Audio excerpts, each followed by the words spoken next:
অসম এতিয়া দেশৰ বিকাশৰ ইঞ্জিন।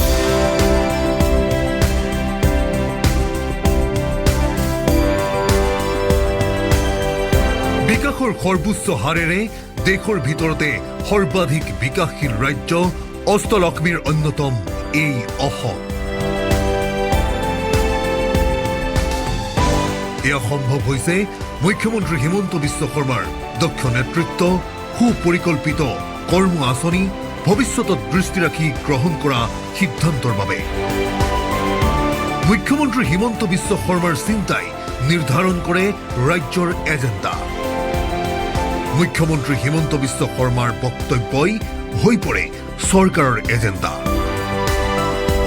এজেণ্ডা অসমত আজি সেইগৰাকী ভৱিষ্যত দ্ৰষ্টা মুখ্যমন্ত্ৰী ডক্টৰ হিমন্ত বিশ্ব শৰ্মা।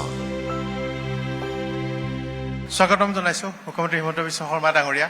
নিৰ্বাচন সন্মুখত, হয়তো আৰু 2 সপ্তাহ বা 3 সপ্তাহৰ পিছতে নিৰ্বাচনৰ ঘোষণা হ'ব। মূলতঃ এইবাৰ দুটা বিষয়ৰ ওপৰত নিশ্চয় আপোনাৰ নিৰ্বাচনৰ সন্মুখত চিন্তা চৰ্চা থাকিব। প্ৰথম হ'ল 4 লেন ৰাস্তা বনালে অহা বছৰলৈ 8 লেন বনাব লাগিব। এইবাৰ যিকেইটা কাম কৰি আছে তাতকৈ ছেমি কণ্ডাক্টৰ আহিলে আইফোন আহিব লাগিব, বেলেগ আহিব লাগিব, প্ৰথম কথা। দ্বিতীয়, আপুনি যিটো কথা কৈ আছে যে অস্তিত্বৰ সংকট, ইতিমধ্যেই খিলঞ্জীয়া মানুহখিনি বিপদত আছে। অসমৰ ইখনৰ পিছত সিখন ৰাজ্যখনৰ বেলেগ বেলেগ জিলাত সংখ্যা কমি গৈ আছে। এই দুটা প্ৰত্যাহ্বান আপুনি কেনেকৈ মোকাবিলা কৰিব আৰু নিৰ্বাচনৰ ৰাইজলৈ এই বিষয় দুটা কেনেকৈ আগবঢ়াই দিব? চাওক, ইয়াতে যেতিয়া এখন চৰকাৰ হয়, প্ৰথম 5 বছৰতকৈ দ্বিতীয় 5 বছৰত আপুনি আৰু ভাল পাৰফৰ্মেঞ্চ কৰিব লাগিব। আৰু এই 5 বছৰত অসমত এটা পৃষ্ঠভূমি তৈয়াৰ হ'ল। গতিকে অহা 5 বছৰত এই 5 বছৰতকৈ অধিক ভাল কাম হ'বই। যেনেকৈ আপুনি ক'লে যে ছেমি কণ্ডাক্টৰ হ'ল, এতিয়া আইফোন আহিব লাগিব। ডেফিনেটলি আইফোন অসমত আহিব, কাৰণ উই হেভ ক্ৰিয়েটেড এ চিটুৱেশ্যন। মানুহে কৈছিল অসমত ছেমি কণ্ডাক্টৰ কেনেকৈ চলিব। যিদিনাখনে অসমৰ পৰা এটা চিপছ এক্সপৰ্ট হ'ব, সিদিনাখনে আৰু 2টা চিপছ বনোৱা ফেক্টৰী আহিব। গতিকে ডেভেলপমেণ্টত কাম আৰু হ'ব লাগিব। 4 লেন ৰাস্তা হৈছে, ডেফিনেটলি 8 লেন হ'ব লাগিব। 6খন ব্ৰহ্মপুত্ৰৰ ব্ৰিজ হৈছে, অহাবাৰ 12খন হ'ব লাগিব। আৰু সেইটোতো মই চেলেঞ্জ বুলি নাভাবোঁ, সেইটোতো it is A normal course, এইটো হ'বই। এইবাৰ মানুহবিলাকে অলপ সন্দেহত আছিলে যে ঠিক আছে কোৰ্টে কেছ দি অলপ ইহঁতক দবাব পাৰিম নেকি। এইবাৰতো পুৰা আত্মসমৰ্পণ কৰা নাই। এইবাৰ যদি বিজেপি জিকে, ইহঁতে আত্মসমৰ্পণ কৰি দিব, অহাবাৰ চাৰেণ্ডাৰ কৰোৱাব লাগিব। যুঁজ এখন হ'ব বুলি বৰ উৎসাহ। যুঁজ নাই আৰু, এতিয়াতো মই চাৰেণ্ডাৰ কৰোৱা ৰাস্তাত আছো। মানে আমি সিফালে যুঁজখন চাই থাকিবলগীয়া হৈছে। ভাবিছিলো আপোনাৰ লগত যুঁজ এখন হ'ব বুলি। অসমীয়াৰ যুঁজ এখন চলি আছে, আৰু যুঁজখন নিৰ্ণায়ক পৰ্যায়ত। বহুত কথা আপুনি সলনি কৰিব নোৱাৰে। 1.5 কোটি মানুহক আপুনি খেদি পঠিয়াব নোৱাৰে, কিন্তু 1.5 কোটি মানুহেতো ক'ব পাৰে যে অসমৰ আমি মুখ্যমন্ত্ৰীৰ আসনখনৰ সপোন জীৱনত নেদেখো। দেখাৰ ৰাস্তাটোৱে বন্ধ কৰি দিয়ক। অসমীয়া মানুহৰ কাৰণে 27ত 33% ওমেন ৰিজাৰ্ভেশ্যন হ'ব, চিট বাঢ়িব। সেইটো ডিলিমিটেশ্যন 30 বছৰলৈকে থাকিব। 27ত এনেকুৱা এটা ডিলিমিটেশ্যন কৰি দিয়ক যাতে 30 বছৰৰ কাৰণে এটা তালাচাবি বন্ধ হৈ যায়। তাৰমানে নেক্সট 5 ইয়াৰ্ছৰ কাৰণে মোৰ মাইণ্ডটো ক্লিয়াৰ আছে, কি কৰিব লাগে মই জানো। কিন্তু এতিয়া যি এজেণ্ডা, ইলেকশ্যন এজেণ্ডাত আপোনালোকে ডেভেলপমেণ্ট পিচ কৰিছে, ইতিমধ্যে আপুনি সেই বিষয়টো লৈ গৈছে। তাৰ লগে লগে এই যি নেৰেটিভৰ যুঁজ এখন হৈছে, এই যুঁজখনত ক'ত কি হৈছে যুঁজ, মইতো একো খবৰ পোৱা নাই। সংখ্যালঘু লোকৰ মাজত আপুনি দেখিছে যে গৌৰৱ গগৈ সংখ্যালঘু লোকে মোৰ নেৰেটিভ নাই, মইতো চিধা বকি দিওঁ। তাত নেৰেটিভ কি আছে, এইবিলাক শব্দ মই বুজিও নাপাওঁ। চিধা কথা, ভাই তোমালোকৰ লগত আমি নাই, আমি যুঁজ দিম। অসমত অসমীয়া আৰু ভাৰতীয় চলি থাকিব লাগিব, বাংলাদেশী থাৰ্ড। ইয়াত আৰু নেৰেটিভ কি আছে, চিধা কথা। এইবিলাক মই বুজিও নাপাওঁ, কি নেৰেটিভ এইবিলাক মোৰ মূৰত নোসোমায়। প্ৰত্যাহ্বান হৈছে এতিয়া প্ৰধান বিৰোধী দলটোৰ কাৰণে যে ভূপেন বৰাই আজি যোগদান কৰিছে লগত বহু সতীৰ্থলৈ এই খবৰো ওলাই আছে যে অহা 8-10 দিনৰ ভিতৰত বহু নেতা বিধায়ক ইত্যাদি আহি আছে চক কংগ্ৰেছৰ টিকট যিদিনাখন ডিক্লেয়াৰ হ'ব মহাভাৰত এখন হ'ব কিছুমান আপোনাৰ তাত আহিব আপুনি ল'ব কিছুমানক ল'ব নোৱাৰিব কিন্তু টিকট ডিক্লেয়াৰ কৰা দিনাখন বিজেপিত হ'ব সৰু সুৰা কিন্তু কংগ্ৰেছত ডাঙৰ মহাভাৰত হ'ব কাৰণ তিনিটা এজেন্সিয়ে টকা তুলি আছে বেলেগে বেলেগে কাৰ পইচা ক'ত গৈ পাইছে নাই পোৱা কোনেও নাজানে সেইকাৰণে তাত আগতকৈ এইবাৰ অভাৱনীয়ভাৱে গণ্ডগোল হ'ব 22-23টা সিটত বাকী সিটততো বহুত কেণ্ডিডেটো নাই তেওঁলোকৰ আবেদনো সৰহকৈ আহিছে 700 আবেদন আহিছে 700 মানুহৰ পৰা পইচা অফিচিয়েলি লৈ থৈছে তাৰেতো 700 কেণ্ডিডেট এপ্লিকেশ্যন আহিছে 580 গৰাকী সংখ্যালঘু বুলি মই নকওঁ আমাৰ ভাই ককাইবিলাক আৰু 580 জন এইটো হ'ল তেওঁলোকৰ ব্যৱস্থা অসমীয়া মুছলমান মানুহৰ এপ্লিকেশ্যন 4খন 5খন বাকি 580 খনে বংগীয় মূলৰ মুছলিম মানুহৰ এপ্লিকেশ্যন আপোনালোকে নুসুধে না 700 বুলি কওঁতে ধাম ধুম ফ্লেছ কৰি দিলে বা 700 কেণ্ডিডেট আহিছে অসমত সদায় নেক্সট প্ৰশ্নটো সুধিব লাগে যে ভাগটোতো কৰি দিয়ক কি কেণ্ডিডেট আছে আমাৰ জাৰ্নেলিষ্ট বিলাকেও নুসুধে নহয় পুৰা কথা সংখ্যা কিমান ভাগ হৈ আছে মানে নেক্সট কুৱেশ্যনটো ইমিডিয়েট সুধিব লাগে তেতিয়া মানুহে পুৰা পিকচাৰটো পায় সাংবাদিকৰ কাম কি মানুহক পুৰা কথা কোৱা 700 কেণ্ডিডেট আহিলে সেইটোতো যথেষ্ট নহয় জনিয়াত কেইখন মাৰ্ঘেৰিটাত কেইখন বাগবৰত কেইখন পূব গুৱাহাটীত কেইখন তেতিয়াহে পুৰা পিকচাৰটো ওলায় আৰু আহিব কংগ্ৰেছৰ পৰা যোগাযোগ চলি আছে বুলি খবৰ আহি আছে চক কংগ্ৰেছৰ পৰা ইলেকশ্যনৰ আগত মানুহ অহা যোৱা কৰি থাকিব হয়তো আমাৰো মানুহ কোনবা যাব মই নকওঁ কিন্তু 2027ৰ পিছত দেৱব্ৰত শইকীয়া আহিব 2029ৰ আগে পিছে প্ৰদ্যুৎ বৰদলৈ আহিব দুইজনে আপুনি এই বক্তব্য দিয়াৰ পাছত প্ৰতিক্ৰিয়া দিছে যে আমি নাহো ভূপেন বৰাইতো প্ৰতিক্ৰিয়া দিছিলে নাহো বুলি শপতো খাইছিল মোৰ লগত চবৰে ভাল দিনকাল মই ঠিক কৰি থৈ দিছো পঞ্জিকা চাই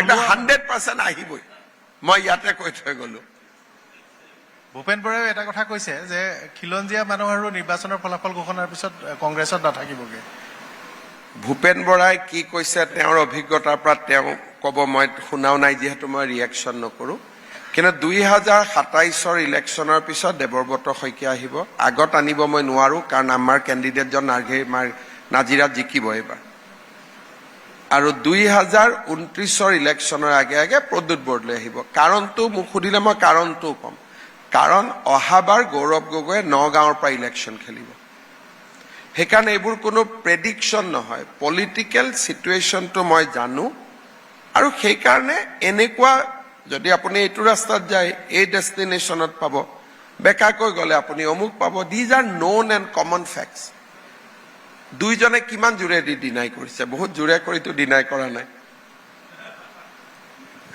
কংগ্ৰেছত বহুদিনৰ পৰা সংঘাত চলি আছিল বুলি কথাটো ওলাই আছিল বিশেষত ৰকিবুল হুছেইন কেন্দ্ৰিক পুৰণা আপোনাৰ মই ৰকিবুল হুছেইন বুলি নকওঁ কংগ্ৰেছটো বৰ্তমান বাংলাদেশী মূলৰ মানুহখিনিয়ে গ্ৰাস কৰি পেলাইছে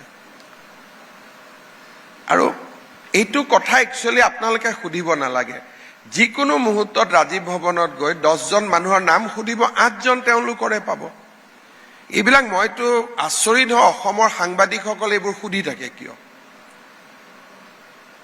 সিম্পল ৰাজীৱ ভৱনত যাব লাগে 10জন মানুহ বাহিৰত আছে বাবা তোমাৰ নাম কি তোমাৰ নাম কি তোমাৰ নাম কি হৈ গ'ল ৰিজাল্টটো ওলাই গ'ল ইমান সিম্পল কথাবিলাক এইবিলাক মুখ্যমন্ত্ৰীক সোধাৰ প্ৰশ্নই নহয় কাৰণ যিকোনো এজন সাংবাদিকে কৈ কালি ৰাতিপুৱা সাৰ্ভে কৰক ৰাজীৱ ভৱনত যদি 10জন মানুহ থাকে 2জন হিন্দু মানুহ থাকে আৰু 8জন বংগীয় মূলৰ মুছলমান মানুহ থাকে ইট ইজ 100% এটো যিকোনো এখন মিটিং হল বাপৰে 5000 মানুহ হল কংগ্ৰেছৰ মিটিঙত this is one truth but full ট্ৰুথটো কি ফটোখন ডাঙৰ কৰক তেতিয়া আপুনি দেখিব 3000 কোন মানুহ আছে আমাৰ মানুহে আধা সত্যটো কয় পুৰাটোলৈকে নাযায় সেইকাৰণে মই কৈ থাকো যে প্ৰতিদিন স্কুল অফ জাৰ্নেলিজিমটো চেঞ্জ হ'ব লাগে, নতুন পৰিৱেশত নতুন ধৰণে জাৰ্নেলিজিম হ'ব লাগে। চিম্পল কথা সুধিলেই হ'ল। বিৰোধীৰ মিত্ৰতা হ'বগেনে? বিৰোধীৰ মিত্ৰতা আপোনাৰ হাতত খবৰ থাকে? মই ইমান খবৰ নাৰাখো কিহৰ কাৰণে, মই আপোনাক চিৰিয়াছলি কৈছো। তেওঁলোকৰ মিত্ৰতাটো হ'ল 24টা চিটৰ।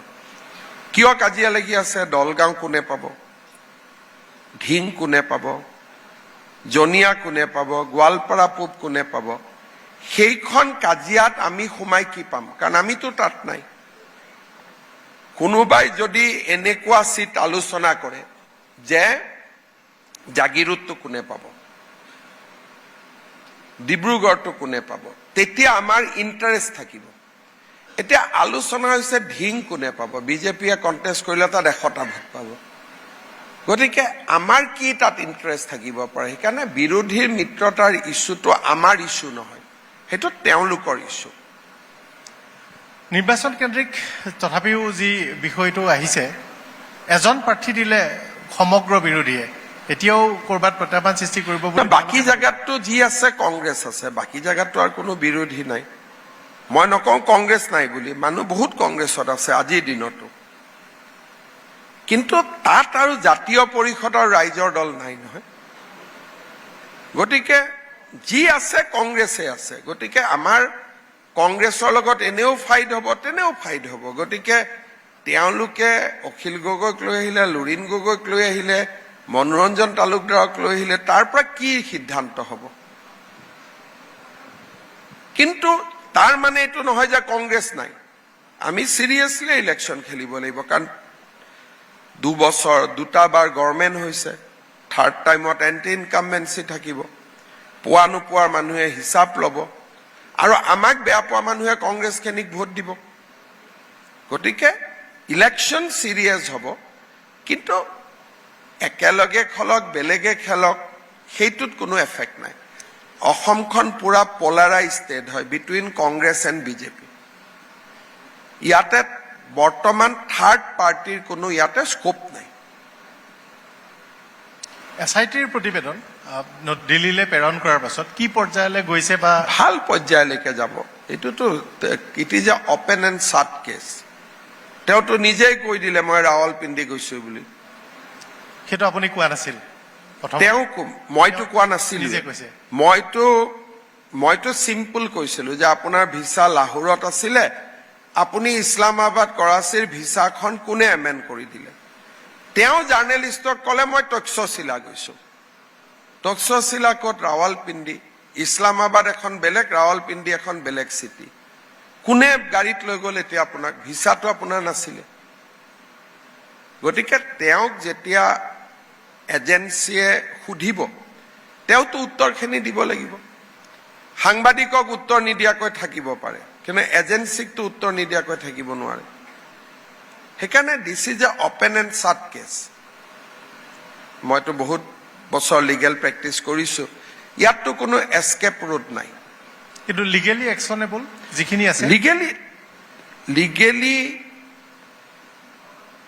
10 দিন যদি তেওঁ এক্সপ্লেইন কৰিব নোৱাৰে, তেওঁ যদি কয় যে মই অমুকত গৈছিলো তমুকত গৈছিলো, এইটো ফটোগ্ৰাফ, এইটো বেলেগ কথা। আৰু সেই সময়ৰ তেওঁৰ মোবাইলৰ ৰেকৰ্ডিংবিলাকো ওলাব নহয়, তেওঁ কাৰ কাৰ লগত কথা পাতিছিলে, যিটো ষ্টেটে ৰেকৰ্ডটো উলিয়াব নোৱাৰে। ডেটা মাইনিংটো ষ্টেটে কৰিব নোৱাৰে। গৌৰৱ গগৈৰ কেছত 10 দিন পাকিস্তানৰ মোবাইলত 10 দিন কাৰ লগত কথা পাতি আছিলে, it is A very simple thing. কেন্দ্ৰীয় সংস্থাৰ কাৰণে এইটো একেবাৰে সহজ কেছ, কাৰণ 10 দিনটো তেওঁ সেইটো মোবাইলে ব্যৱহাৰ কৰি আছিলে। আৰু নম্বৰটো মই দিছো, কাৰণ আমি যিহেতু জানোৱেই পুৰণা নম্বৰ। গতিকে তেওঁ কাৰ লগতনো ইছলামাবাদত গৈ কথা পাতিলে, লাহোৰত গৈ কথা পাতিলে, সেইজন কোন, এইখিনি ওলাওঁতেতো বহুত বেছি সময় নালাগে। আপুনি ভাবে নেকি যে গৌৰৱ গগৈ দেশৰ আভ্যন্তৰীণ নিৰাপত্তাৰ কাৰণে এটা ভাবুকি? কাৰণ তেওঁ সংসদত উপদলপতি, সংসদৰ ভিতৰত তেওঁ যেনেকুৱা প্ৰশ্নবোৰ সোধে, শুনিলেতো ভয় লাগি যায়। ইণ্ডিয়াৰ নিউক্লিয়াৰ ক'ত ৰাখিছে, ইণ্ডিয়াৰ ইউৰিয়াম এনৰিচমেণ্ট ক'ত হয়, যিবিলাক কথা আমি মুখ্যমন্ত্ৰী হিচাপে আৰ্মিক সুধিব ভয় কৰোঁ। এতিয়া আমাৰ মিছাতেই ডাঙৰ ডাঙৰ ৱাল বনাইছে, ভিতৰত কিবা এটা আছে বুলি জানো, কিন্তু আৰ্মিৰ জেনেৰেলসকল মোক সদায় লগ পায় মোৰ সাহস নাই সুধিবৰ কাৰণে যে আপোনালোকে যে মিছাত ইমান ডাঙৰ ডাঙৰ ৱাল বনাইছে ভিতৰত কি ৰাখিছে মোৰ সমষ্টিত সাংসাৰীৰ পিছফালে তেওঁলোকে বহুত মাটি একুৱায়াৰ কৰিলে মানুহবিলাক আহিলে মই ক'লো এৰি দিব পাৰিব নেকি তেওঁলোকে মোক ক'লে যে নোৱাৰো এৰি দিব তাত ইণ্ডিয়াৰ ষ্ট্ৰেটেজিক এছেট থাকিব মই আৰু সুধিব সাহস কৰা নাই যে তাত কি থাকিব কাৰণ আমি সুধা মানে মোক যদি তেওঁ বিশ্বাসত কয় কালি মই ঘৰত ৰিনিকিক কম ৰিনিকি আকৌ এটাক ক'ব ইণ্ডিয়াৰ কিন্তু গৌৰৱ গগৈ কি কৈছে সংসদত কুৱেশ্যন সুধি দিছে যে ইউৰেনিয়াম ক'ত এনৰিচ হয় পাকিস্তান এম্বেচিত আমি চোৰাংচোৱা ৰাখো নেকি এই প্ৰশ্নবিলাক অসমৰ সংসদ এজনৰ কাৰণে ৰিলেভেণ্ট নেকি তেওঁ কৰিব লাগিছিল গড় কিমান মৰে অসমত ব্ৰডগেজ কেতিয়া আহিব ইলেক্ট্ৰিফিকেশ্যন কেতিয়া আহিব বানপানীৰ সমস্যা কেতিয়া সমাধান হ'ব তেওঁ সোধে নিউক্লিয়াৰ ক'ত ৰাখিছে ইউৰেনিয়াম ক'ত ৰাখিছে এইবিলাকতো বহুত ডাঙৰ অবজেকশ্যনেবল কথা নহয় প্ৰধানমন্ত্ৰী ডাঙৰীয়া আকৌ অসমলৈ আহি আছে 13 আৰু 14 তাৰিখ সম্ভৱতঃ দুদিনীয়াকৈ আহিব আৰু কেইবাটাও গুৰুত্বপূৰ্ণ প্ৰজেক্টছৰ কাম আৰম্ভ কৰাৰ লগতে ঘোষণাও হ'ব কি জানি বিশেষকৈ চাহ শ্ৰমিক সম্পৰ্কীয় পট্টা দিয়াৰ পাছত মজুৰি ইত্যাদি মজুৰিৰ লগত প্ৰধানমন্ত্ৰীৰ সম্পৰ্ক নাই আমি 1 বা 26 তাৰিখে আমাৰ কেবিনেট আছে তাৰ পিছতে আমি ঘোষণা কৰিম প্ৰধানমন্ত্ৰীৰ লগততো কোনো কথা নাই 26 তাৰিখে আমাৰ কেবিনেট আছে 27 তাৰিখে মই ACMSৰ নেতাসকলক মাতিম BCMSৰ নেতাসকলক মাতিম 27 তাৰিখে গধূলি আমি মজুৰি যি দৰমহা বঢ়াওঁ 27 তাৰিখে গধূলি আমি এনাউন্স কৰি দিম কাৰণ 28 তাৰিখৰ পৰা আমাৰ বিজেপিৰ যাত্ৰা ওলাব আমি গুৱাহাটীত থাকিব কম সময় পাম সেইকাৰণে ইয়াৰ লগত প্ৰধানমন্ত্ৰী ডাঙৰীয়াৰটো কোনো ভিজিটৰ সম্পৰ্ক নাই কিন্তু বাগিচাৰ মাটিৰ পট্টা প্ৰথমখন পট্টা প্ৰধানমন্ত্ৰী ডাঙৰীয়াৰ হাতেদি হওক সেইটো প্ৰগ্ৰেমত ডেফিনেটলি আমি প্ৰধানমন্ত্ৰী ডাঙৰীয়াক আমন্ত্ৰণ জনাইছো আৰু পৰ্যায়ক্ৰমে বাগিচাৰ সকলো শ্ৰমিককে মাতি দিব সকলো শ্ৰমিককে আমি সুপ্ৰিম কোৰ্টতো আমাৰ ভাল হ'ল কেছ হাই কোৰ্টতো ভাল হ'ল গতিকে now we are all set দুই এজন প্লেণ্টাৰে কিছু আপত্তি আছিলে কিন্তু মোৰ লগত কথা পতাৰ পিছত তেওঁলোকে বুজি পাইছে যে এইটো দিব লাগে আৰু মই নাভাবো দিজ আৰ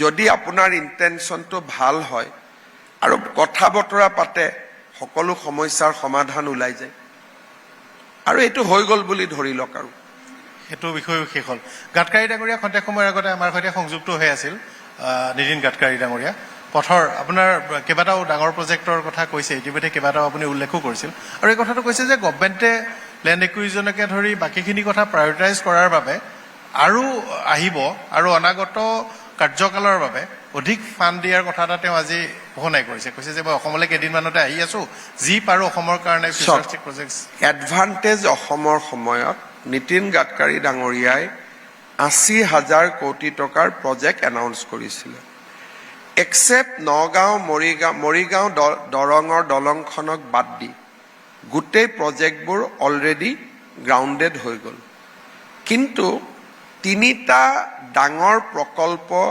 আমাক লাগে এটা হ'ল শ্ৰীৰামপুৰৰ পৰা গুৱাহাটী 3 ঘণ্টাত আহি পাব লাগে তাৰমানে আমাক এটা এক্সপ্ৰেছ হাইৱে লাগে য'ৰ পৰা নলবাৰীত নাযাব বৰপেটাত নাযাব শ্ৰীৰামপুৰত উঠিব পোনে পোনে গুৱাহাটী পাব এক্সেছ কণ্ট্ৰল তাৰ পিছত আমাক গুৱাহাটীৰ পৰা ডিব্ৰুগড় তিনিচুকীয়ালৈকে এটা হাইৱে লাগে যে 4 to 5 আৱাৰ্ছত গৈ আপুনি পাব লাগে থাৰ্ড শিলচৰৰ পৰা আপোনাৰ গুৱাহাটীলৈকে এটা হাইৱে লাগে 4.5 আৱাৰ্ছত পাব লাগে 3টা মোৰ ডাঙৰ এটা মোৰ ভিছনৰ 3টা পাৰ্ট 14 তাৰিখে প্ৰধানমন্ত্ৰী ডাঙৰীয়াই শিলচৰ আৰু গুৱাহাটী 22,000 কোটি টকাৰ ইনগ্ৰেট কৰিব ডিব্ৰুগড় গুৱাহাটী আৰু গুৱাহাটী শ্ৰীৰামপুৰৰ কাৰণে আমাক 60,000 কোটি টকা লাগে আৰু গাডকাৰী ডাঙৰীয়াৰ লগত মই কথা পাতি আছো কবাৰ পৰা নহয় কবাৰ পৰা টকাখিনি ওলাব লাগিব অহা 5 বছৰত এই দুটা সপোনো আমি বাস্তৱত ৰূপায়ণ কৰিব লাগিব কেইবাটাওতো আমি আশা নকৰা বা কোনো আশা মানে কল্পনা কৰিব নোৱাৰা প্ৰজেক্টছো আহিল মৰাণৰ ৰাজপথত আমি দেখিলো যে ইমানখিনি ফাইটাৰ বিমান প্ৰধানমন্ত্ৰী নামিব পাৰিলে তাৰমানে মষ্ট ছেফেষ্ট কাৰণ প্ৰধানমন্ত্ৰীকটো এনেই এতিয়া মৰাণত মই প্ৰত্যেক 2 বছৰৰ মূৰে মূৰে ৰাস্তাত এটা এয়াৰ শ্ব' কৰি থাকিম এভৰি 2 ইয়াৰ্ছ মই ইণ্ডিয়ান এয়াৰ ফ'ৰ্চক কৈছোঁ যে আপোনালোকে এভৰি 2 ইয়াৰ্ছত ৰাস্তাৰ ওপৰতে এটা এয়াৰ শ্ব' কৰিব ৰাফেল নামিব নামিব আমাৰ ল'ৰাবিলাকে ষ্টুডেণ্টবিলাকে এইবোৰ দেখা পালে তেওঁলোকে এয়াৰ ফ'ৰ্চত যোগদান কৰিব খুজিব ৰাস্তাত নমাই দিয়াটোৱে মোৰ উদ্দেশ্য নহয় মোৰ উদ্দেশ্য একেলগে মই 3টামান কাম কৰি থাকোঁ এটাটো হাইৱেটো ভাল এটাটো এয়াৰ শ্ব' হ'ল প্ৰধানমন্ত্ৰী নামিলে কিন্তু আজিৰ পৰা 20 বছৰ আগত অসমৰ বহুত ল'ৰা ছোৱালী এয়াৰ ফ'ৰ্চত আছিলে যোৱা 10 বছৰ আমাৰ ল'ৰা ছোৱালী এয়াৰ ফ'ৰ্চত সোমোৱা নাই এইবাৰ যেতিয়া আমি তাত ফ্লাইট নমালো ওচৰৰ গোটেই ল'ৰাবিলাকক টিভিয়ে সুধিলে চবে ক'লে আমিও পাইলট হ'ব খোজো এই নৱ প্ৰজন্মৰ সপোনক পাখি দিয়া উৰিবৰ কাৰণেতো কোনোবাই পাখি এডাল দিব লাগিব চ' নৱ প্ৰজন্মক উইংছ দিয়া এইটোৱে হ'ল আমাৰ কাম আৰু মই বিশ্বাস কৰোঁ যে আমি যিবিলাক কাম কৰি গৈছোঁ অহা 5 বছৰত অসম বহুত আগবাঢ়ি যাব প্ৰথমবাৰৰ বাবে অসমৰ কোনো মুখ্যমন্ত্ৰী আমাৰ ৰাজ্যৰে সৌভাগ্য যে ডেভছ ৱৰ্ল্ড ইকনমিক ফ'ৰামলৈ গ'ল গতিকে ডেভছত হৈছিলে আপুনি গ'ল আৰু গুৰুত্বপূৰ্ণ মানে আশা তাত আপুনি তাৰ পৰাই কৈছিল যে ভাল খবৰ লৈ গৈ আছোঁ আমি ডেভছত মই গ'লোঁ আৰু নেক্সট 4 to 6 মান্থত আমি ইয়াতে ডাঙৰ ব্ৰেক এটা পাম ছেমি কণ্ডাক্টৰ টাইপ ব্ৰেক যিটো আমি ভাবিব নোৱাৰোঁ অসমীয়াই আমাৰ গ্ৰাউণ্ড ৱৰ্ক চলি আছে probably will see a much bigger industry than semiconductor বৃহৎ ছেমি কণ্ডাক্টৰে ইয়াতকৈ ডাঙৰ আমি ডাঙৰ ব্ৰেক এটা পাম মানুহবিলাকে তেওঁলোক পাব্লিচিটি কৰি নাহে জাপান বা আমেৰিকাৰ মানুহবিলাক তেওঁলোকে আমাৰ অসমত 6-7 বাৰ লাষ্ট কেইবা মাহত আহি গৈছে গৈ আছে আৰু লাহে লাহে we are moving towards closure তেওঁলোকে ইলেকশ্যনৰ কাৰণে ৰখি আছে বিকজ কোনেও আনচাৰ্টেনিটিত চহী কৰিব নোখোজে যদিও ভাবে বিজেপি আহিব কিন্তু তেওঁলোকে ইলেকশ্যনৰ আগত যে কি হ'ব 5 বছৰ চাম তাৰ পিছত আমি কৰিম এতিয়া আমি আনি তাক 90%ত লৈ আহিছোঁ আৰু মই ভাবোঁ যে নেক্সট 6 মান্থত আমি ছেমি কণ্ডাক্টৰতকৈ ডাঙৰ ইণ্ডাষ্ট্ৰী আমি ব্ৰেক কৰিব পাৰিম 1.5 লাখ চৰকাৰী চাকৰি ইতিমধ্যে দিছে আগন্তুক সময়ৰ কাৰণে আপুনি ইতিমধ্যে এটা ঘোষণাও কৰিছে যে ইয়াতকৈ বেছি নিযুক্তি দিব কিন্তু চৰকাৰী চাকৰি এইটো শেষ নহয় দি শেষ কৰিব নোৱাৰে নিবনুৱা আমাৰ এটা চৰকাৰী চাকৰিটো সীমা নহয় কিন্তু আমাৰ এটা অপৰচুনিটি আছে মই গোটেই আমাৰ গভৰ্ণমেণ্টখনক য়ং কৰিব খুজিছোঁ এতিয়া আমাৰ গভৰ্ণমেণ্টত 30% employees are above 50 to 53 years. আমাক লাগে এতিয়া government employees R as 27, 28, 24, 22 years. বহুতবাৰ দিব নোৱাৰে but there will be another opportunity of মই ভাবোঁ যে another 2 লাখ এপইণ্টমেণ্ট আমি কৰিব পাৰোঁ আৰু 60,000 আমাক টিচাৰ লাগে টিচাৰ প্ৰফেচাৰ অহাবাৰ চৰকাৰ আহিলে আমাৰ প্ৰায়ৰিটি হ'ব two recruit 60,000 new teachers immediately আমি কাম আৰম্ভ কৰিম আৰু বাকীখিনি নৰ্মেল এমপ্লয়ী সেইকাৰণে মই ভাবোঁ যে আনাডাৰ 5 years আমি গভৰ্ণমেণ্ট এমপ্লয়মেণ্টৰ পেজটো ৰাখিব পাৰিম বা তাৰ পিছত ইণ্ডাষ্ট্ৰীত আমি যাব লাগিব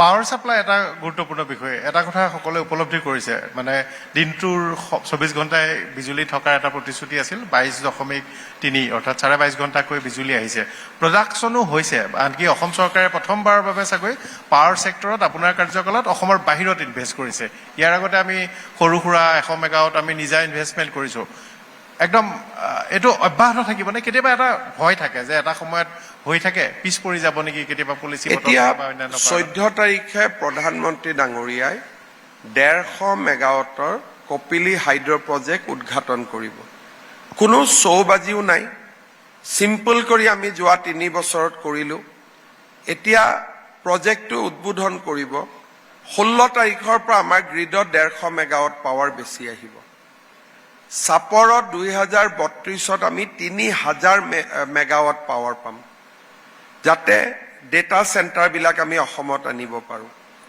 বহুত লং টাৰ্ম প্লেনিংত আমি কাম কৰি গৈ আছো for next at least 15 years Assam will remain power surplus এতিয়া আমি এটা ষ্টেটিষ্টিক্সৰ কাৰণে কওঁ 22.5 ঘণ্টা কিন্তু গুৱাহাটী ডিব্ৰুগড় যোৰহাটত যদি আছে you are enjoying 24 hours of power কিন্তু যেহেতু মানকাছাৰ সালমাৰা ধুবৰী ইয়াকো আমি এভাৰেজ কৰোতে আনিব লাগে তাত পাৱাৰৰ কাৰণে নহয় ট্ৰান্সমিশন লাইনৰ কাৰণে আমি কেতিয়াবা লাইন ডিপ পৰে কিন্তু আদাৰৱাইজ যোৰহাট শিৱসাগৰ ডিব্ৰুগড় তিনচুকীয়া গুৱাহাটী আমি 24 আৱাৰ্ছ পাৱাৰ দিওঁ আনলেছ কবা ট্ৰান্সফৰ্মাৰ বেয়া হ'ল বানপানীয়ে কিবা কৰিলে ধুমুহাই গছ এডাল ভাঙি দিলে if you exclude those things আমিতো এতিয়া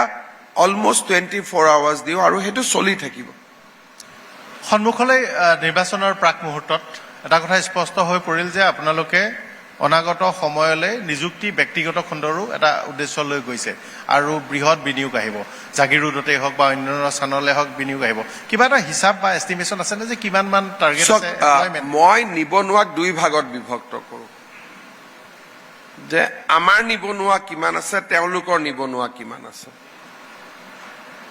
আপোনালোকে এইটো হিচাপ নকৰে আপোনালোকে কৈ দিয়ে অসমত 20 লাখ নিবনুৱা আছে কিছুমান নিবনুৱাৰ কাৰণে আমি দায়বদ্ধ নহয়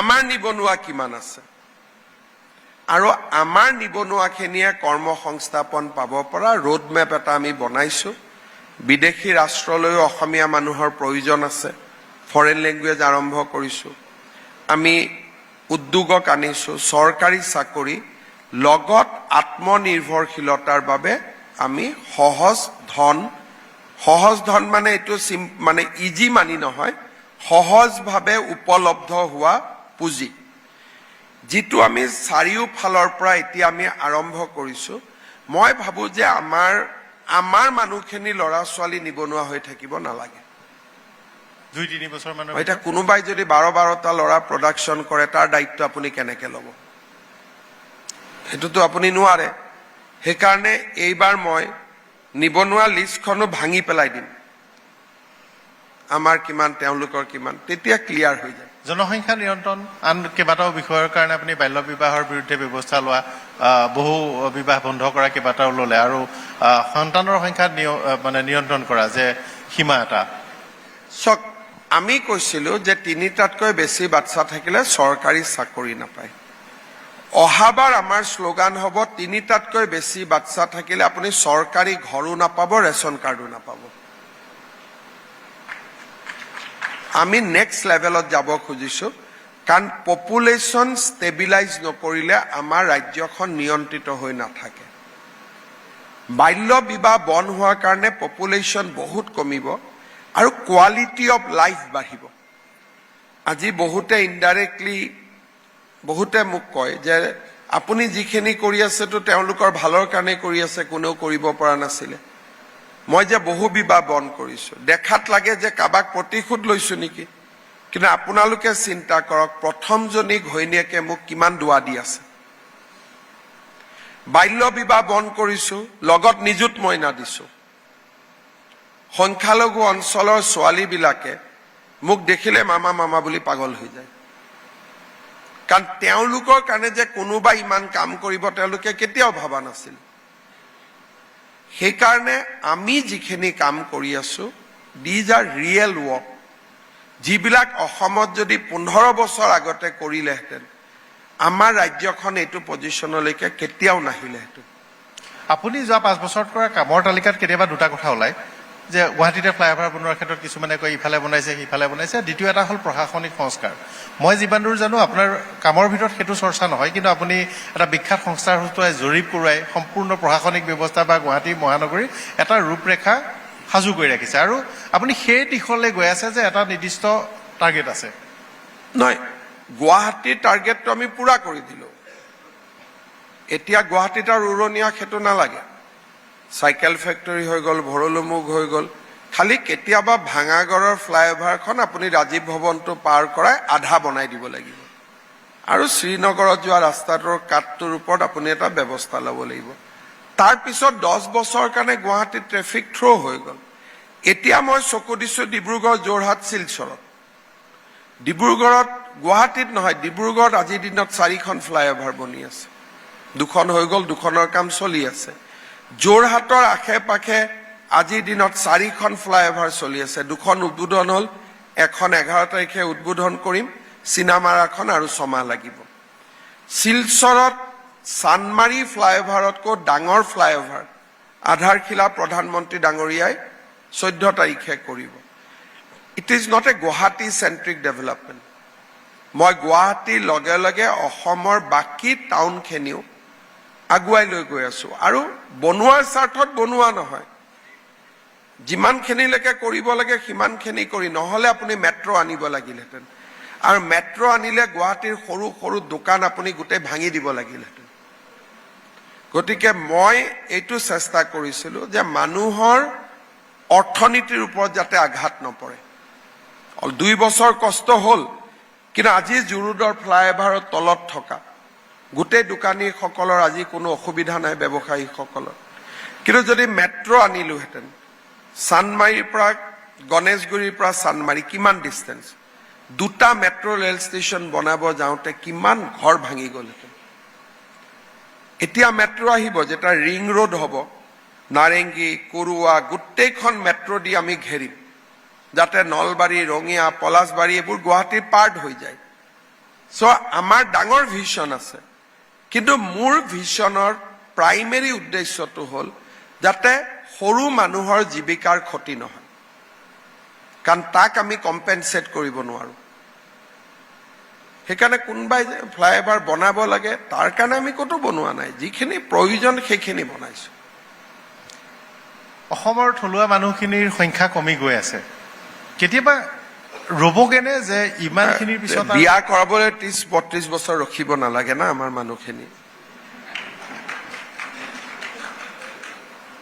মানুহখিনি ৰখি থাকে 30-32লৈকে, বিয়া নকৰে। আকৌ বিয়া কৰালে এটা বাচ্চাৰ ওপৰত 2টা দিব ভয় কৰে। ঘৰততো 2টা বাচ্চা লাগে না।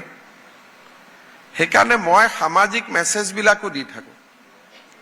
আজিকালি 30 বছৰৰ ল'ৰা দেখিলে মই কয় বিয়া পাতিলি নাই বুলি, আৰু কয় দাদা একো নাই, মামা একো নাই। সেইকাৰণে কিবা এটা কৰি দিয়াৰো চেষ্টা কৰিছোঁ। চাকৰি পালে মই কওঁ যে প্ৰথম গৈ বিয়া পাতিবি এতিয়া 6 মাহত, কাৰণ অসমীয়া মানুহৰ সংখ্যা কমি যোৱা বুলিতো কৈ থাকিলে নহ'ব, আমিয়ে কমাই আছো। আমাৰ নিজৰো সংখ্যা মানে কমাত আমি বিয়াৰ বয়সটো 32লৈকে লৈ গলো। ছোৱালীসকলে বিয়া 28-29লৈকে লৈ গ'ল। সন্তান জন্ম দিওঁতে গৈ গৈ 35-36 বছৰ পাইগৈ। বাচ্চা মেট্ৰিক নিদিওঁতে ৰিটায়াৰমেণ্ট হৈ যায় চাকৰিৰ পৰা। বিয়া দিয়ালে পেঞ্চনৰ পইচা শেষ। মইতো দেখি থাকো নহয়, বহুত কষ্ট হয়। সেইকাৰণে সামাজিক মেছেজবিলাকো মুখ্যমন্ত্ৰী হিচাপে মই মাজে মাজে দি থাকোঁ যে আমাৰ মানুহে টাইমত বিয়া কৰক, টাইমত সন্তান জন্ম দিয়ক, যাতে বাই ৰিটায়াৰমেণ্ট আপোনাৰ ল'ৰাটোৱে কিবা এটা কৰিব পৰা হয়। সেইকাৰণে অসমীয়া মানুহে অকল জয় আই অসম দি প্ৰব্লেমটো চল্ভ হৈ যাব বুলি ভাবেতো, সেইটো নহয়গৈ। আমাৰ মানুহে শ্লোগান দিব জানিব, জয় অসম, আহৈ আহ, ওলাই আহ, সেইটো দিতো নহ'বগৈ নহয়। এই কথাখিনিকে কওঁ, আৰু নতুন জেনেৰেশ্যনটোৱে শুনেও। আমাৰ জেনেৰেশ্যনটোৱে বহুতবিলাক বেড প্ৰেচিডেণ্ট আমি ক্ৰিয়েট কৰি দিলোঁ নহয়। আন্দোলনৰ নামত আন্দোলনৰ সময়ত অসমত ইমান ডেকা ল'ৰা ওলাইছিল, সেই সময়ত যদি সিদ্ধান্ত হলহেঁতেন যে খেতি মাটি আমাৰ, আজি পৰ্যায়ত আমি নাথাকিলোহেঁতেন, ব্যৱসায় আমাৰ, আমি খালি মাৰোৱাৰীকেইটাক টাৰ্গেট কৰি থাকিলো, ফাঁচী বজাৰ। কিন্তু ধুবুৰী যে আমাৰ হাতৰ পৰা ওলাই গ'ল, বঙাইগাঁও আমাৰ হাতৰ পৰা ওলাই গ'ল, সেইবোৰ আমি কল্পনাই নকৰিলো। সেই 6-7 বছৰ ফলোড বাই আলফা এজিটেশ্যন আমাৰ জাতিটোৰ মাজত এটা বহুত ডাঙৰ ভেকুৱাম সৃষ্টি কৰি পেলালে। এটা জাৰ্নেলিষ্টে কি কয়, বুদ্ধিজীৱীয়ে কয়, নাই চৰৰ মানুহে অসমীয়া ভাষা ক'ব নহয়, সেইকাৰণে আপোনালোকে তেওঁলোকক মৰম কৰক। আৰে ঘৰত তই যদি বঙালী ভাষা ক, বাহিৰত তই পঞ্জীয়নত কিয় অসমীয়া লিখিবি? মিছা কথাটো লিখিব নাপায়, পাই নেকি মিছা কথা লিখিব? আপুনি মোক কওক। মই ঘৰত কওঁ বাবাৰে মামাৰে, তেওঁলোকৰ ভাষা, মই কোনো ইনচাল্ট কৰা নাই, ডেট ইজ দেয়াৰ লেংগুৱেজ। কিন্তু বাহিৰত চেঞ্চাছ আহিলে কওঁ মই অসমীয়া, কিন্তু অসমীয়া শব্দটোও মই ক'ব নোৱাৰো। মই কিয় মিছা কথা লিখিব দিম, অসত্য কথা লিখিব দিম? ঠিক আছে, আমি যদি মাইনৰিটি, আমি জানোচোন এবাৰ আমি মাইনৰিটি বুলি, কিন্তু কেমোফ্লেজ কিয় কৰিম? শুদ্ধ তথ্যটো আহক, শুদ্ধ তথ্য আহিব লাগিব। আৰু নহলে জানা মানুহে কওক নহয় মই এতিয়া অসমীয়া শিকিলো গতিকে মই অসমীয়া বুলি ক'ম। অসমীয়াটো নিশিকাকৈ কিয় আপুনি অসমীয়া বুলি ক'ব? আমি কি কৰো, যেতিয়া আমি ইলেক্ট্ৰিক শ্বক খাম আমি তাৰ ৰিকভাৰী কৰিব পাৰিম। কিন্তু যদি এখন সপোনৰ ৰাজ্যত আমি বাস কৰি থাকো, তেতিয়াহ'লে আমি কেতিয়াও বাস্তৱৰ লগত মুখামুখি হ'ব নোৱাৰিম। শেহতীয়াকৈ উত্তৰ প্ৰদেশ, বিহাৰ, দিল্লী ইত্যাদিত কিছু উচ্ছেদ অভিযান চলিছে অসমত কৰাৰ পিছত, আৰু তাৰ নাগৰিকসকলক সংবাদ মাধ্যম, ব্লগাৰ্ছে বিভিন্ন প্ৰশ্ন সুধিছে। সকলো অসমৰ 2-4খন জিলাৰ নাম কয়, আৰু সেইখিনি দেখাৰ পিছত এনে এটা ভাৱ হয় যে এতিয়া অসমতে কেৱল মাত্ৰ অনুপ্ৰৱেশ হৈ থকা নাই, ফিডাৰ হিচাপে যেতিয়া আমি যোৱাৰ পথ হৈছে। আপোনাৰ উত্তৰটো দিছো, যেতিয়া আমি অসম আন্দোলন কৰিছিলো তেতিয়া আমি দিল্লীত ইন্দিৰা গান্ধীক কৈছিলো যে যিটো আজি অসমৰ সমস্যা অহাকালি ভাৰতৰ হ'ব,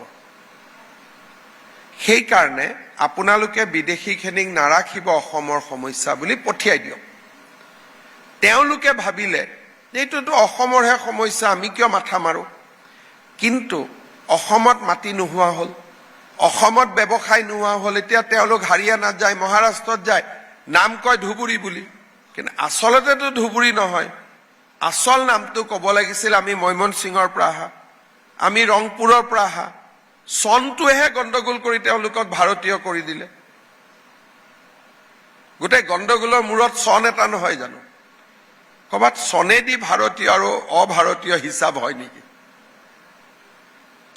কা আন্দোলনৰ সময়ছোৱাত আচলতে এটা সুযোগ অসমে মিছ কৰিছিল বুলি মই ভাবো, সেইটো হ'ল জাপানৰ প্ৰধানমন্ত্ৰীৰ ভ্ৰমণটো, আৰু তাৰ পৰা জাপানলৈ আমাৰ মানুহ আজি আমি যিমানটো সম্ভৱ আপুনি জাপানৰ সৈতে পুনৰ ইয়াক আৰম্ভ কৰিছে। আজি এতিয়া অহা 27 তাৰিখেও জাপানৰ ফৰেন মিনিষ্টাৰ মোক লগ কৰিব আহিব। মই ভাবো এইটো ছেটবেক এটা আছিল, এতিয়া আমি তাক পাৰ কৰি গলো। জাপানে সিদ্ধান্তবিলাক বৰ লাহে লাহে লয়, but Assam is in their radar. কেতিয়াবা জাপানে বহুত বিগ ৱে অসমত আহিব। 27 তাৰিখে জাপানত নতুন প্ৰধানমন্ত্ৰী আহিলে, নতুন প্ৰধানমন্ত্ৰীৰ প্ৰথম বৈদেশিক মন্ত্ৰীৰ ভাৰত ভ্ৰমণ অসমো তেওঁ আইটিনাৰীত ৰাখি লৈছে। আছাম আজি গ্ল'বেলি ইমান ইম্পৰ্টেণ্ট ষ্টেট হৈছে।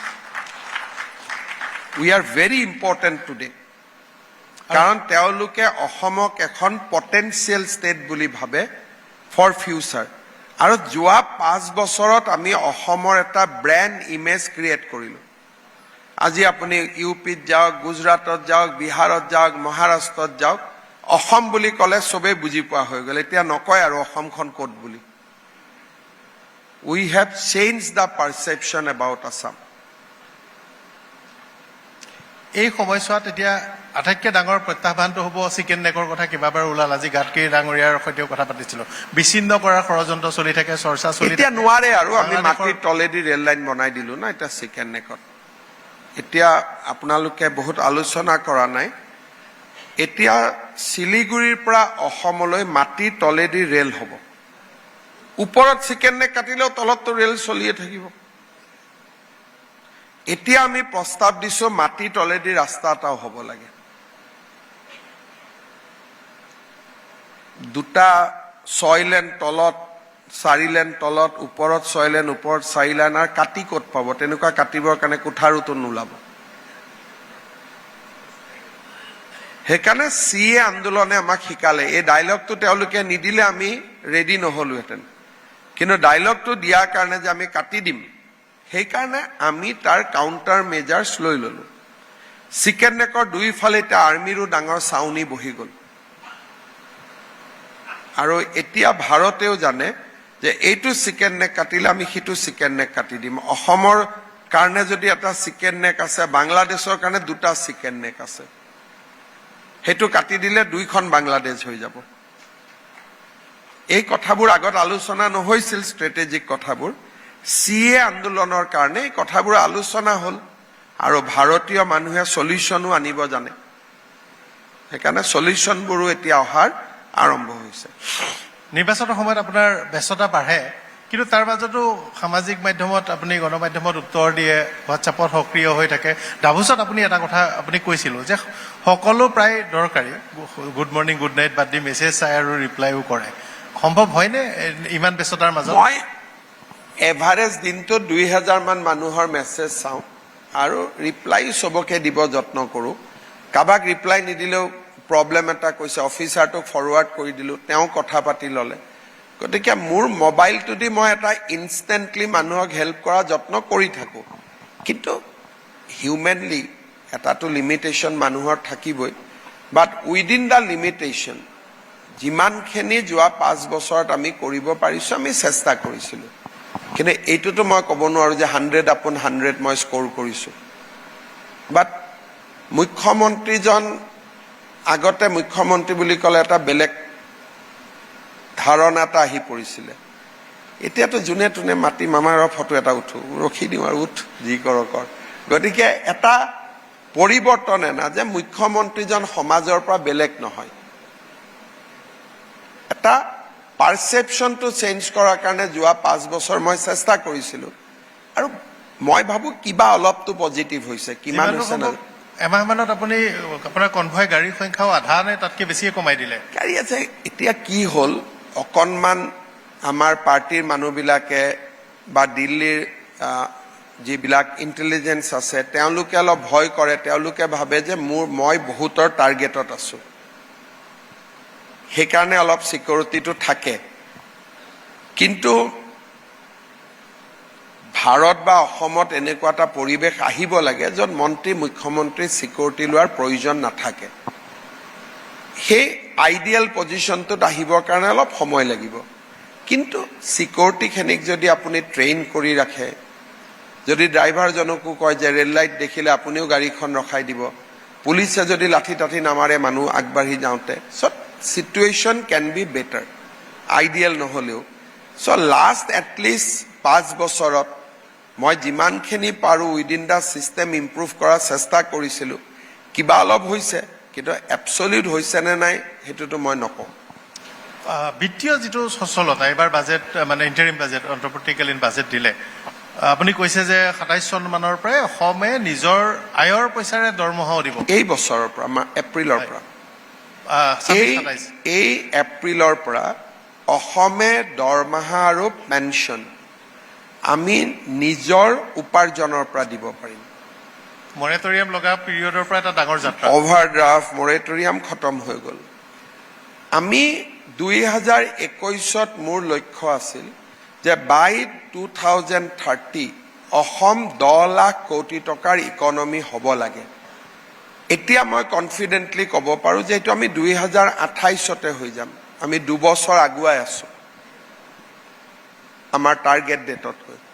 গতিকে জেনেৰেলি ইকনমিও ভাল, ৰিজাৰ্ভ বেংকেও আমাক ৰিকগনাইজ কৰিছে যে we are fastest growing economy. মই ভাবোঁ যদি আমি নিজে নতুন সমস্যা সৃষ্টি কৰি নকৰোঁ, তেতিয়াহ'লে this will be a upward journey for Assam, শিখৰলৈ যাত্ৰা। কিন্তু যদি আকৌ আমি ভুল কৰোঁ তেতিয়াহ'লেতো উপায় নাই। শেষ প্ৰশ্ন, অহা 5 বছৰৰ কাৰণে আপোনাৰ ডাঙৰ সপোনেই কওঁ বা লক্ষ্য কওঁ, অসমৰ কাৰণে আটাইতকৈ ডাঙৰ সপোন বা লক্ষ্যটো কি? ডাঙৰ সপোন বা লক্ষ্য নহয় মই এটাই কৈছো যে আমি আজি যিটো পজিশ্যনত আছো নেক্সট 5 ইয়াৰ্ছত আমি অসমত এনেকুৱা এখন ষ্টেট হ'ব পাৰোঁ যোনে ফ্লাড প্ৰব্লেমো আমি ৰিডিউচ কৰিব পাৰোঁ আনএমপ্লয়মেণ্ট আমি যুঁজিব পাৰোঁ এটা নতুন ডেভেলপমেণ্ট আনিব পাৰোঁ মডাৰ্ণ এজৰ ইণ্ডাষ্ট্ৰী আনিব পাৰোঁ টি গাৰ্ডেনৰ আমি হেল্থটো ঘূৰাই আনিব পাৰোঁ মানুহক বেটাৰ হেল্থ কেয়াৰ দিব পাৰোঁ বেটাৰ এডুকেশ্যন দিব পাৰোঁ নাও আমি এটা পৰ্যায়ত আহি পাইছোঁ নেক্সট 5 ইয়াৰ্ছত মই ভাবোঁ যে by 2031 Assam will be considered as a big state যেনেকৈ আজি গুজৰাট কৰ্ণাটক বুলি ক'লে এটা মনত ধাৰণা আহে অসমখনো তেনেকুৱাই হৈ যাব কিন্তু অসমত ভালনাৰেবিলিটিও আছে সৰু কথাতে আপুনি ডিৰেইল হৈ যাব পাৰে যোৱা 5 বছৰত মই কেইবাটাও ফেচ কৰিছোঁ যে য'ৰ পৰা যে নহ'ব যেনেকৈ যোৱা বছৰৰ আগৰ বছৰ 26 জানুৱাৰীত আলফাই প্ৰায় 25টা বম লগাই দিলে যদি 25টাই ফুটি গ'লহেঁতেন অসমত ক'ত ছেমি কণ্ডাক্টৰ আহিলহেঁতেন কিন্তু ভগৱানৰ আশীৰ্বাদত আছিল এটাও নুফুটিলে বম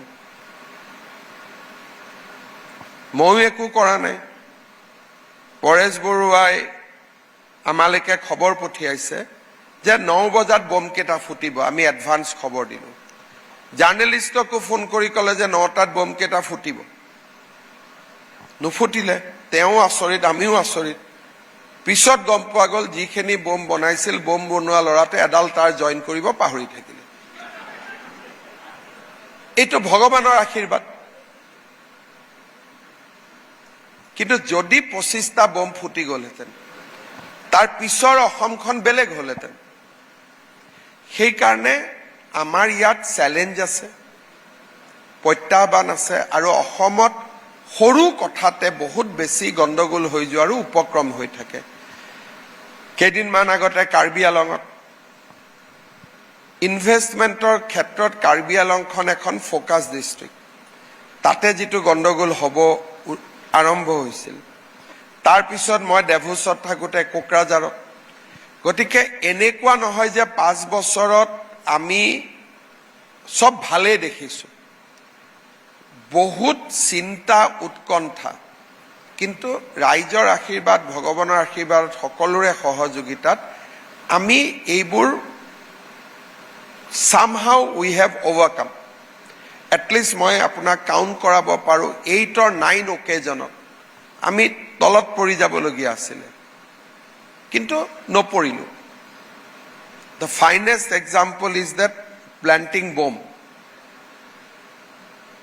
হেতুটো ফুটিয়ে গ'লহেঁতেন যদি ল'ৰাজন কাৰিকৰীভাৱে আৰু অলপ স্মাৰ্ট হ'লহেঁতেন দুইটা তাৰ লগাই থৈ দিলেহেঁতেন আৰু তেওঁ যদি ভাবি যে নহয় অসমখন ইমান ভাল হৈছে মই অসমত বম ফুটিব নিদিওঁ it may be out of good intention also পাহাৰত থকা সব ল'ৰাটো বেয়া নহয় ল'ৰাজনে কিজানি জানি বুজি যোগ কৰি নিদিলে সেইটোও হ'ব পাৰে কাৰণ অসমক ভাল পোৱাটো বহুত মানুহ আছে চ' চামহাও আমি বহুত কেইটা ঘটনা পাৰ কৰিছোঁ উইদাউট মাছ ডেমেজ সম্ভাৱনা আছিল কিন্তু গতিকে অসমত কাম কৰিবলৈ যাওঁতে ৰিস্ক আছে বেছিয়ে ৰিস্ক আছে কিন্তু 5 বছৰ ভাল কৰি পাৰ হ'ল মই ভাবোঁ অহা 5 বছৰ আৰু ভাল হ'ব একো নহ'লে পেপাৰবিলাকে লগাই দিয়ে 6টা জনগোষ্ঠীক ট্ৰাইবেল দিয়া নাই বুলি পেপাৰখিনিয়ে জুই লগাই দিয়ে টক শ্ব'বিলাক এটা আমাৰ কাৰণে বহুত ডাঙৰ সমস্যা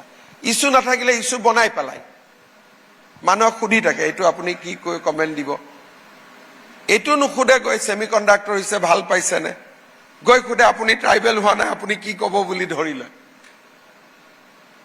গতিকে অসমখনক ভাল কৰিবৰ কাৰণে বহুত জেগাত চেঞ্জ হ'ব লাগিব মানুহে এইটো নকয় যে 6 জনগোষ্ঠীৰ আন্দোলন হ'ল প্ৰথমবাৰৰ বাবে চৰকাৰে এটা সমাধান আনিলে অহা 5 বছৰত তাৰ সমাধান হ'ব সেইটো নকয় ট্ৰাইবেলটো নিদিলে আপোনাৰ এইকেইটাও এটা সমস্যা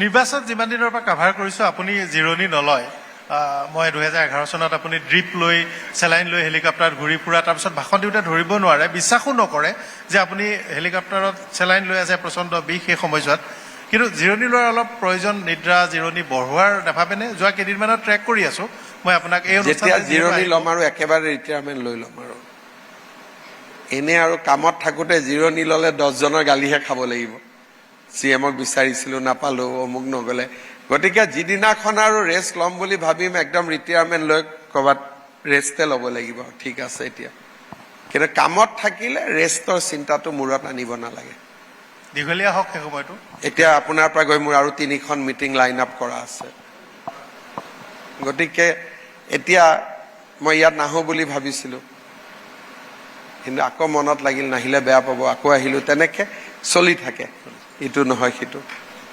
দীঘলীয়া হওক আপোনাৰ ৰিটায়াৰমেণ্টৰ সময় যিমান হয় ধন্যবাদ জনালোঁ নিৰ্বাচনী পথাৰত পুনৰ লগ পাম আৰু শুভেচ্ছা জনালোঁ ধন্যবাদ। বাবে